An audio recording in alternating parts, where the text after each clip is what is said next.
گریسیک از اعضای برجسته سازمان CIA و مشاور سابق امنیت ملی رئیس جمهور آمریکا و از اعضای مرکزیت سازمان دیدبان حقوق بشر در مصاحبه‌ای اعلام می‌دارد: من چگونه خوشحال نباشم از این که در ایران موج تازه‌ای برپا شده که مصمم است تومار حکومت اسلامی را در هم پیچد و حکومتی نظیر حکومت ایران در دوران شاه و عربستان سعودی را روی کار بیاورد.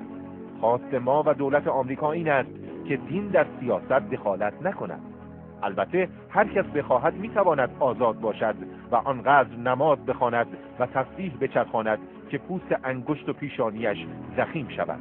من در ایران روشنفکرانی را دیدم که اشاره‌های ما را دنبال می‌کنند.